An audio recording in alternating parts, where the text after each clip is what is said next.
আমাদের আজকের খবরে আপনাদের সকলকে স্বাগতম। চলুন চলে যাই আজকের তাজা খবরে। ইরান সরকারের অবস্থান দুর্বল, ট্রাম্পকে মার্কিন গোয়েন্দা সংস্থা। যুক্তরাষ্ট্রের শর্ত না মানলে মাদুরোর পরিণতি হবে রদ্রিগেজেরও। ইরানে হামলার সুযোগ খুঁজছে যুক্তরাষ্ট্র। দুবাইতে তৈরি হচ্ছে বিশ্বের প্রথম স্বর্ণের রাস্তা। ফিলিপাইনে যাত্রী বোঝাই ফেরি ডুবি, নিহত ১৫। ইরানে হামলার শঙ্কায় ফ্লাইট বাতিলের সুযোগ দিচ্ছে ইসরায়েলি এয়ারলাইন্স। খবরের বিস্তারিত অংশ নিয়ে আমরা আবারও ফিরে আসব। সঙ্গে থাকার জন্য আপনাদের সবাইকে ধন্যবাদ।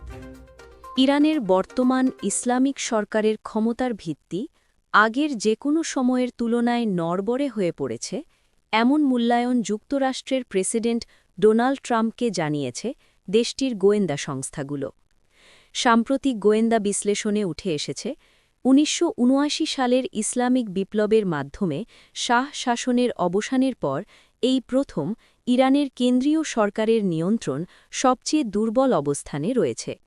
মঙ্গলবার ২৭ জানুয়ারি প্রকাশিত এক প্রতিবেদনে এ তথ্য জানিয়েছে প্রভাবশালী মার্কিন সংবাদ মাধ্যম নিউ ইয়র্ক টাইমস।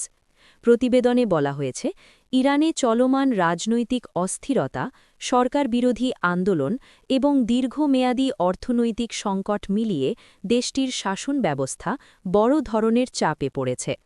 এই গোয়েন্দা মূল্যায়ন এমন এক সময়ে ট্রাম্পকে জানানো হয়েছে যখন তিনি ইরানের বিরুদ্ধে সরাসরি সামরিক অভিযানের সম্ভাবনা নিয়ে নতুন করে ভাবছেন। গত মাসে ইরানের সরকার বিরোধী বিক্ষোভ শুরু হওয়ার পর থেকেই দেশটির বিরুদ্ধে কঠোর অবস্থান নেওয়ার ইঙ্গিত দিয়ে আসছিলেন তিনি।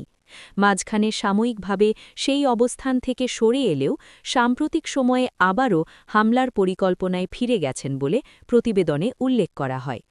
গোয়েন্দা সূত্রগুলো আরও জানিয়েছে, ইরানের অর্থনৈতিক পরিস্থিতি বর্তমানে ঐতিহাসিকভাবে খারাপ অবস্থায় রয়েছে। মূল্যস্ফীতি, মুদ্রাস্ফীতি ও বেকারত্বের চাপ সরকার বিরোধী অসন্তোষকে আরও তীব্র করে তুলেছে, যা শাসক গোষ্ঠীর অবস্থানকে দুর্বল করে দিচ্ছে বলে তাদের বিশ্লেষণে উঠে এসেছে। এদিকে ট্রাম্পের হুমকির প্রেক্ষাপটেই মঙ্গলবার মধ্যপ্রাচ্যের জলসীমায় প্রবেশ করেছে মার্কিন বিমানবাহী রণতরী ইউএসএস আব্রাহাম লিঙ্কন।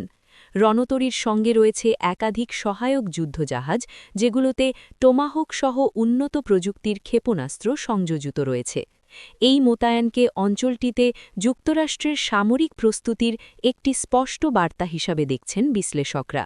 যুক্তরাষ্ট্রের পররাষ্ট্রমন্ত্রী মার্কো রুবিও বুধবার সতর্ক করে বলেছেন, যুক্তরাষ্ট্রের শর্ত মানতে ব্যর্থ হলে তেল সমৃদ্ধ ভেনেজুয়েলার বর্তমান নেতা রদ্রিগেজের পরিণতিও ক্ষমতাচ্যুত সাবেক প্রেসিডেন্ট নিকোলাস মাদুরোর মতো হতে পারে।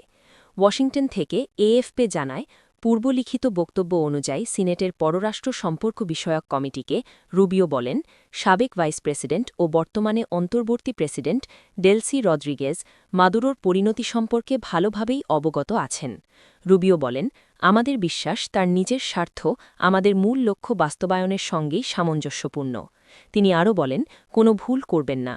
প্রেসিডেন্ট যেমনটি বলেছেন, অন্য সব উপায় ব্যর্থ হলে সর্বোচ্চ সহযোগিতা নিশ্চিত করতে আমরা শক্তি প্রয়োগেও প্রস্তুত।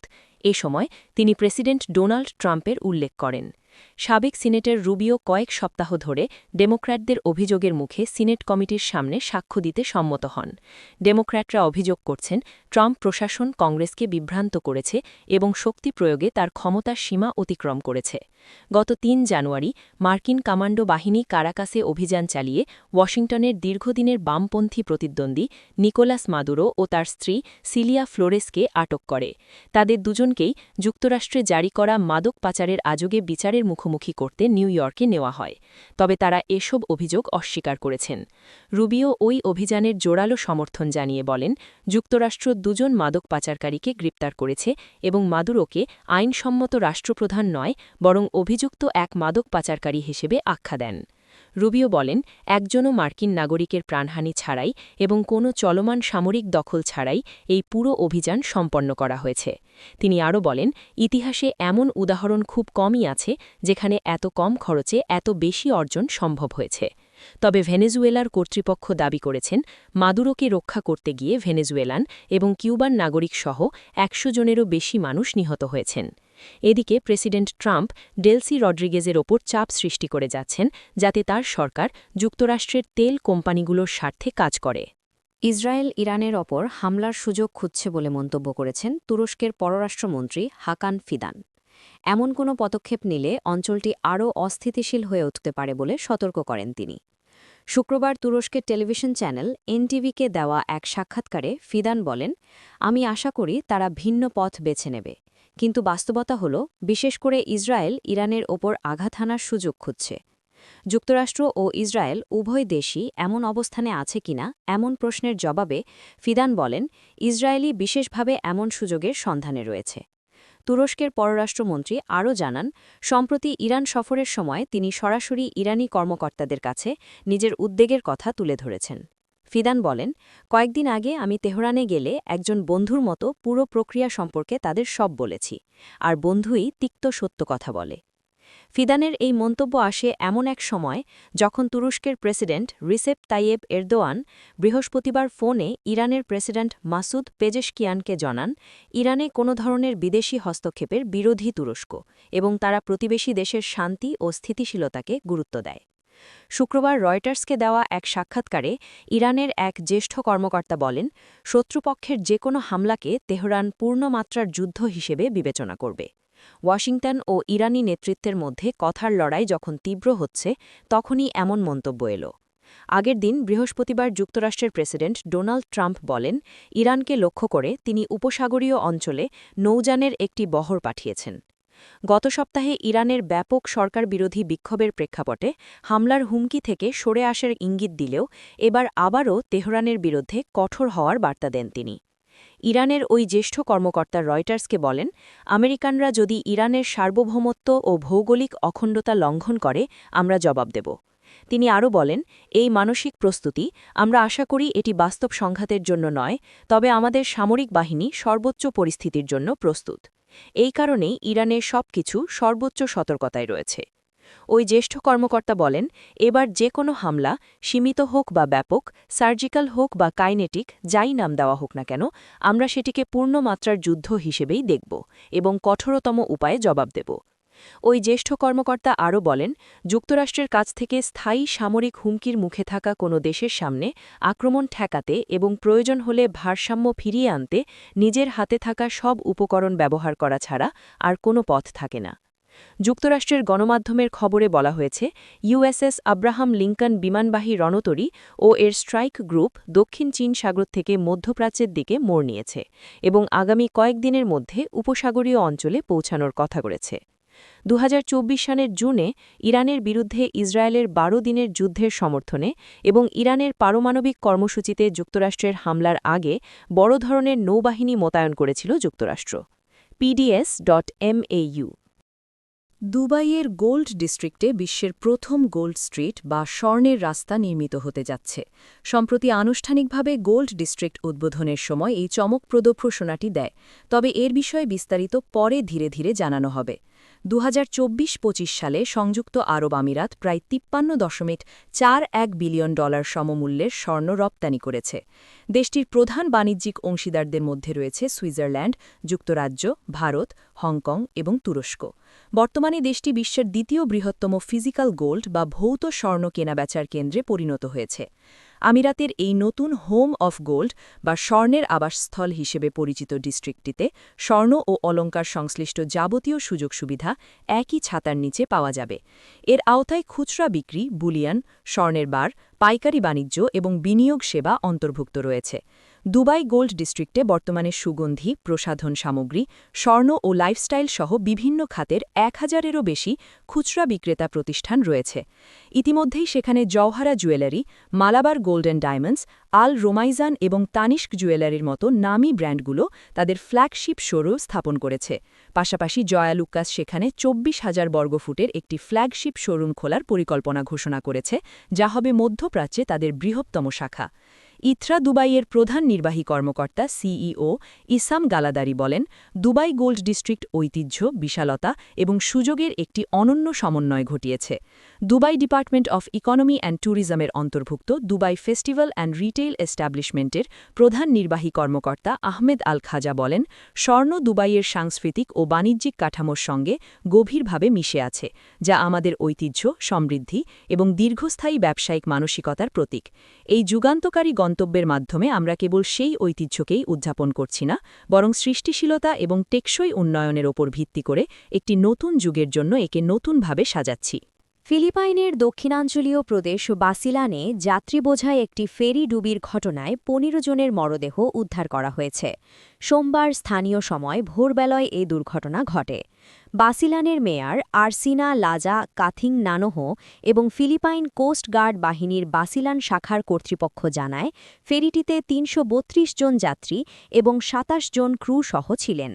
দুর্ঘটনা ঘটার পর থেকে এ পর্যন্ত ১৫ জনের মরদেহ উদ্ধার করা হয়েছে এবং এখনও নিখোঁজ আছেন কমপক্ষে ৪৩ জন। এছাড়া জীবিত অবস্থায় এ পর্যন্ত উদ্ধার করা হয়েছে ১৩৮ জনকে উদ্ধার করেছেন কোস্ট গার্ড বাহিনীর ডুবুরিরা। প্রশাসন সূত্রে জানা গেছে, সোমবার স্থানীয় সময়ে ভোরের দিকে বাসিলানের জাম্বোয়াঙ্গা শহর থেকে পার্শ্ববর্তী মিন্দানাও প্রদেশের জোলো দ্বীপের উদ্দেশ্যে রওনা দিয়েছিল তৃষা কার্স্টিন ৩ নামের সেই ফেরিটি, কিন্তু যাত্রা শুরুর কিছুক্ষণের মধ্যেই সেটি ডুবে যায়। ঠিক কী কারণে এই দুর্ঘটনা ঘটল তা এখনও জানা যায়নি। কোস্টগার্ড ও দুর্যোগ মোকাবেলা দপ্তরের কর্মকর্তারা জানিয়েছেন, আপাতত তারা ডুবে যাওয়া যাত্রীদের উদ্ধারে মনোযোগ দিচ্ছেন। দুর্যোগ মোকাবেলা দপ্তরের উদ্ধারকারী দলের মুখপাত্র রোনালিন পেরেজ এএফপিকে বলেছেন, আমরা এখন পর্যন্ত ১৩৮ জনকে জীবিত অবস্থায় উদ্ধার করতে পেরেছি। তাদের মধ্যে ১৮ জন হাসপাতালে চিকিৎসাধীন আছে। তিনি আরও বলেন, উদ্ধার তৎপরতায় গতি আনতে মিন্দানাও প্রাদেশিক প্রশাসনের সঙ্গে যোগাযোগ করা হয়েছে। এই মুহূর্তে আমাদের কর্মী সংকট চলছে। উদ্ধার তৎপরতাকে গতিশীল করতে আমরা মিন্দানাও দুর্যোগ মোকাবেলা দপ্তরের সঙ্গে যৌথভাবে তৎপরতা চালাচ্ছি। মিন্দানাও প্রাদেশিক কর্তৃপক্ষ এই তৎপরতার সার্বিক সমন্বয়ের দায়িত্বে আছে। ইরানে যুক্তরাষ্ট্রের সম্ভাব্য হামলা নিয়ে সতর্ক অবস্থানে রয়েছে ইসরায়েল। মধ্যপ্রাচ্যে চলমান অনিশ্চয়তা ও সম্ভাব্য সংঘাতের আশঙ্কায় দেশটির ৩টি এয়ারলাইন্স এল আল, ইসরায়ার ও আরকিয়া যাত্রীদের ফ্লাইট বাতিলের বিশেষ সুযোগ দিচ্ছে। এয়ারলাইন্সগুলোর বরাতে রয়টার্স জানিয়েছে, সোমবার ২৬ জানুয়ারি থেকে যারা নতুন টিকিট কিনবেন তারা নির্দিষ্ট সময়ের মধ্যে কোনো অতিরিক্ত খরচ ছাড়াই ফ্লাইট বাতিল করতে পারবেন অথবা ভবিষ্যৎ ভ্রমণের জন্য ভাউচার নিতে পারবেন। গত বছরের জুন মাসে ইরান ইসরায়েলের ১২ দিনের সংঘাতের সময় ইরানি ক্ষেপণাস্ত্র হামলার কারণে ইসরায়েলের আকাশসীমা বেশিরভাগ সময় বন্ধ ছিল। যুক্তরাষ্ট্র ইরানে হামলা চালালে জবাবে ইসরায়েলে হামলা হতে পারে, এই ভয়ে ইসরায়েল সতর্ক অবস্থানে রয়েছে। দেশটির জাতীয় এয়ারলাইন্স এল আল জানিয়েছে, আগামী ২ সপ্তাহের মধ্যে কেনা টিকিটের ক্ষেত্রে ফ্লাইটের ৪৮ ঘণ্টা আগে পর্যন্ত বিনা খরচে বাতিল করা যাবে।